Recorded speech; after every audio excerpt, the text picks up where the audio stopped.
All right, man. I seen this yesterday, and I wasn't gonna be able to get to it till today, so I'm squeezing it in. Bill Polian had some harsh criticism for the upcoming season for Cincinnati Bengal and former LSU quarterback Joe Burrows. And I like Joe Burrows. I've been on record all last year saying that LSU was the best team that I've seen in college football. A lot of people beat me up on it. I mean, we went into the season and I seen them play Texas. I'm like, whoo, the offense look different. You know, I seen them go on through the season and run through the SEC.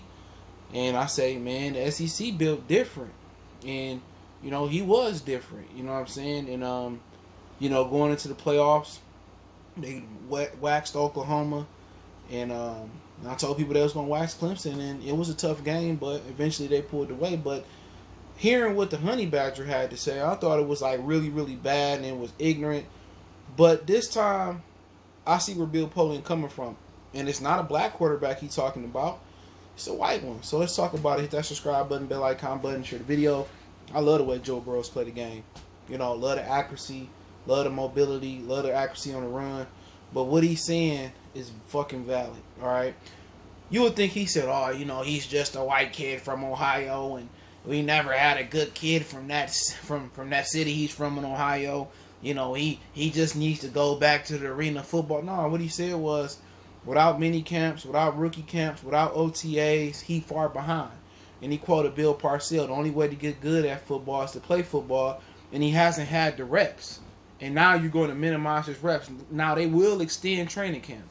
So, you know, they don't do two-a-day padded practices no more, excuse me. They don't do that no more. You know, the NFL players 2 CBAs ago took it out the game. And since they took those two-a-day practices out, you had a lot of season-ending injury because that's how you condition your body, harden your body, padding up and exchanging blows. But that's here nor there. You know, and he says, you know, basically he hasn't had enough repetition. He's right. Everything is virtual. He can work on things and, you know, outside the classroom. You know, he can throw to different receivers, but the only way you're going to get better is throwing to Tyler Boyd, throwing to A.J. Green, you know, tossing it to Joe Mixon, handing it off to Joe Mixon. But what the Bengals are saying way before he even signed his $36.1 million contract is that he was way in ahead of he was, you know, demolishing the playbook.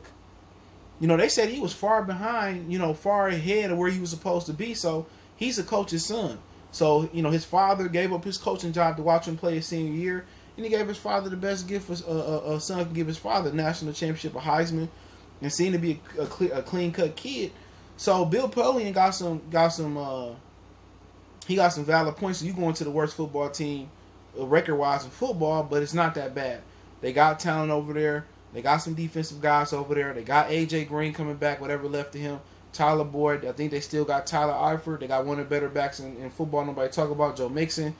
And the offensive, head coach is former coordinator for the Los Angeles Rams now.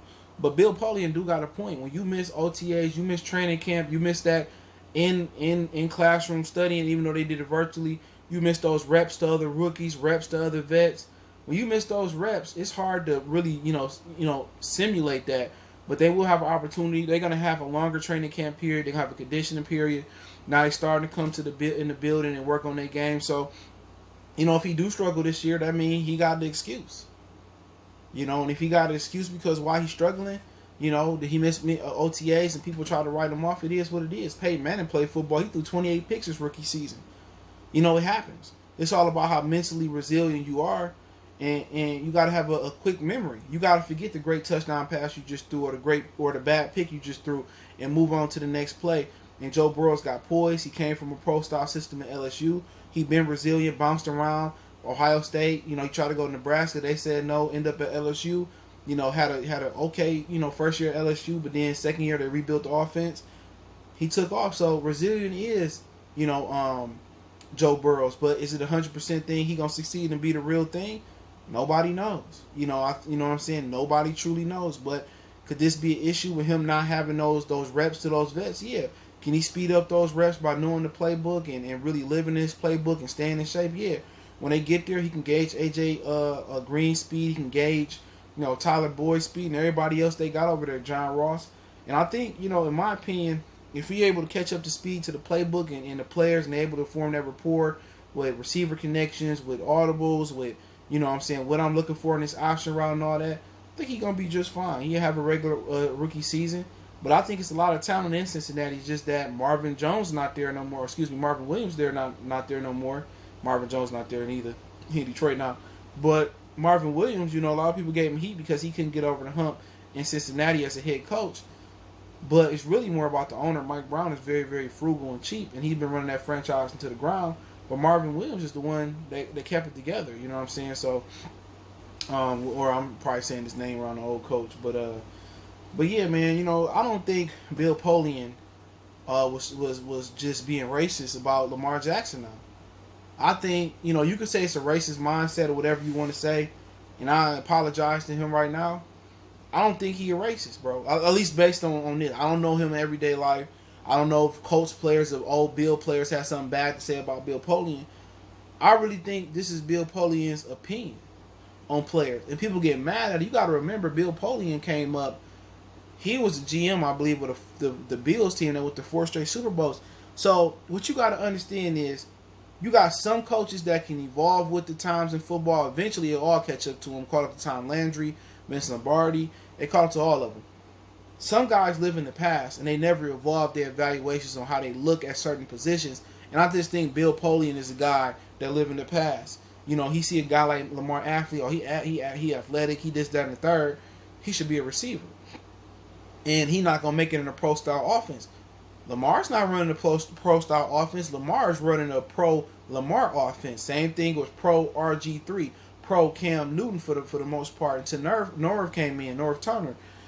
If you put Lamar Jackson in Tom Brady offense, 3-step, 5 in the hitch, 7-step drop system right now, or as prematurely as they did in Baltimore, he going to fail and y'all going to say he was a bust.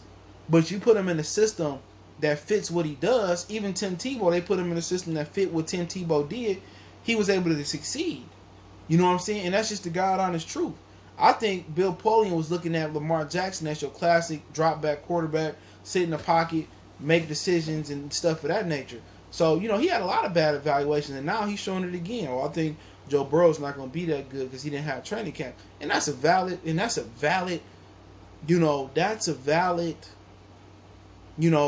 opinion there. You know what I'm saying?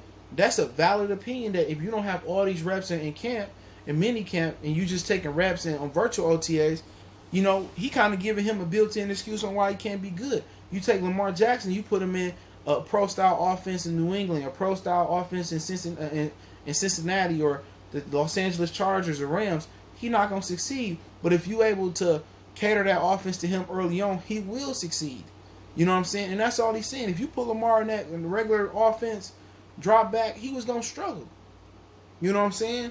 If you don't get him the design runs and the rollouts and the bootlegs and all that, you know, I think Bill Polian was just speaking from a football standpoint of view. And I think he's just speaking from a football standpoint of view with Joe Burrows. And a lot of people might say, oh, you capping for Bill Polian. I'm not. I don't have no lost for Bill Polian. I just remember him from the Bills and from the Colts. But all I'm saying personally is he got a valid opinion. And a lot of non-football guys are going to jump on him. Now, the Honey Badger, he probably was, oh, hell no. And Tyler Boyd came to Joe Burrow's defense. But once I read what he said on that podcast, it's valid. He giving Joe Burrows a built-in excuse. And what he said about Lamar Jackson, it was valid. He wasn't wrong. The Baltimore Ravens did an offense that fit his skill set. And if you don't go to a team that fits your skill set, you're going to find yourself on the outside looking in. That's any player. You couldn't ask Dan Marino to go into the offense that they run in Baltimore for Lamar Jackson. He would go out there and be a bum. He'd be somewhere in the CFL, the Arena Football League. You couldn't ask Lamar Jackson to go run the offense that Tom Brady ran in New England because he'd be somewhere in the CFL. Same thing with Tim Tebow. Same thing with Taysom Hill. You know what I'm saying? Some people just trash like Mitchell Trubisky ain't going to be shit at all. But he got a valid opinion. You got a lot of guys who don't know nothing about the X's and O's in football trying to debate this dude. And to be honest, it wasn't racist. I don't think his opinion was racist. I just think it's embedded in him to think of a prototypical quarterback, how he thought about what Jim Kelly was, what Peyton Manning was. Bill Polian in them days are over with. You showing that football is starting to pass you by.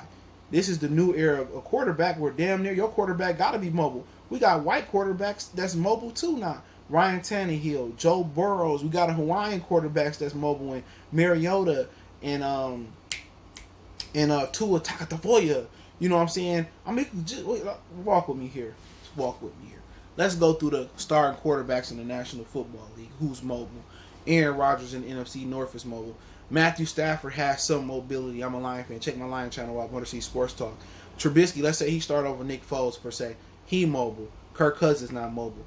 Tom, Drew not mobile. Teddy Bridgewater, okay, he respectable mobile. All right, who else you got? Matt Ryan is not mobile. You go to the Eagles. Carson Wentz is mobile. Dak is mobile. Daniel Jones is pretty good. Dwayne Haskins, I wouldn't really call him mobile. He more close to the left witch than RG3. You go Kyler Murray, Russell Wilson. I say Jimmy and Goff are not mobile, but that's 9 quarterbacks in the NFC that's mobile. So that's 9 so far. So you go into Ben Roethlisberger. Used to be mobile, not so much mobile. We want to say Big Ben's still mobile.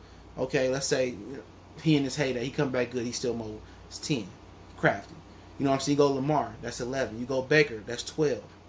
You go Burrows, that's 13. You go, who else you got in Tennessee? Ryan, that's 14. You go, Phillip Rivers is over with for him. Brissett ain't really mobile as well.